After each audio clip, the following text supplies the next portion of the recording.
দিন কয়েক হলো বেওয়ারিশ লাশ হয়ে আছে পড়ে লাশ কাটা হিমঘরের কোণে।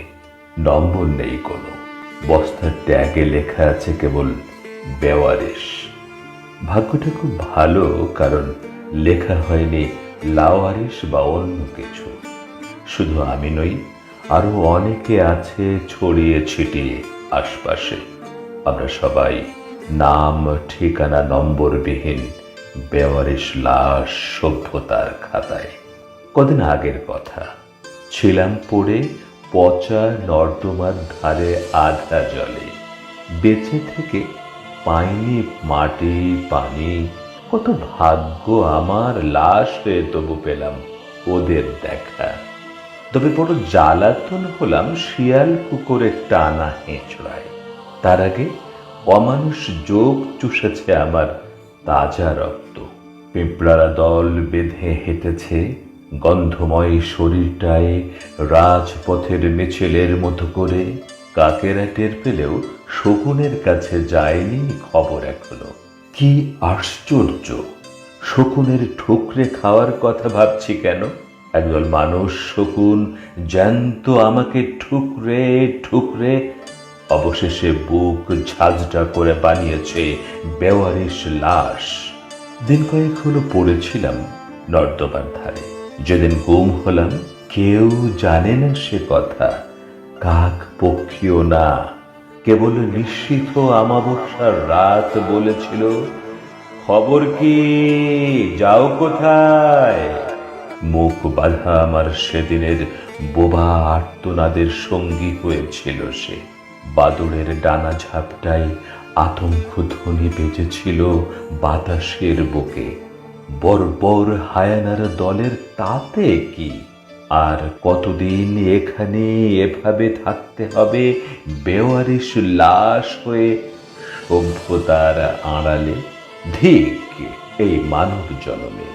এখানে কাঁদে না মানুষ মানুষের তরে, বাসে না ভালো জীবন ভরে, পিপাসা মেটায় রক্ত জলে। কতদিন রইব পড়ে হেথা বেওয়ারিশ লাশ হয়ে? দুফোঁটা পানির অভাবে বাপের দুকাঠা জমির লক্ষে ধান গেল শুকিয়ে। ক্ষুধার জ্বালা মেটাতে হালের একটা বলদ বেচল বাপ আমার। সেই হলো কাল। ক্ষুধা মেটেনি সেই টাকায়, সভ্যতার হায়ানারা সেই কাগজের জন্যে গুম করলো আমায়। তারপর থেকে বেওয়ারিশ লাশ। কেউ জানে না সে কথা, জানবেই বা কি করে?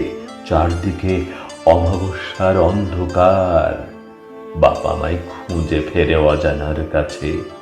মা আমার দাওয়ায় বসে অঝরে কাঁদে। বোনটা বলে, আমার ভাইকে ফিরিয়ে দাও তোমরা।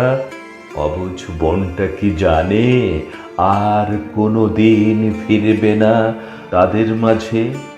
আমার গুম হওয়ার খবর বেরিয়েছিল কাগজের পাতায়। প্রেস ক্লাবের সামনে গুমদের নিয়ে মানববন্ধন হয়েছিল। স্লোগানে স্লোগানে মুখর হয়েছে রাজপথ। কত কবিতা গান ছড়া লিখেছে বিদগ্ধ জনেরা। এসব যখন হচ্ছিল, সেদিনই আমি চাটাই মোড়া হয়ে ফিরছিলাম লাশ কাটা ঘরে। তখন দেখেছিলাম পরিজনের মুখে দ্রোহের কান্না। কি লাভ তাতে? আমি তখন সভ্যতার মোড়কে বেওয়ারিশ লাশ। তারপর আমার দেহটি রাখার জন্য 3.5 হাত মাটিও হবে না হয়তো। একদিন ফেলে দেয়া হবে ম্যানহোলের ঢাকনা খুলে। মাংসগুলো খসে পড়বে ড্রেনের গন্ধময় জলে। তাগড়া ইঁদুরগুলো সুস্বাদু খাবার হিসেবে একবেলা নেবে খেয়ে।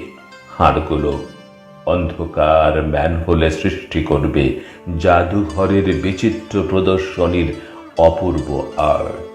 কেউ জানবে না সে কথা। আমি নাম ঠিকানা নম্বরবিহীন বেওয়ারিশ লাশ, সভ্যতার খাতায় গুম হওয়া একজন লিস্টবিহীন মানুষ।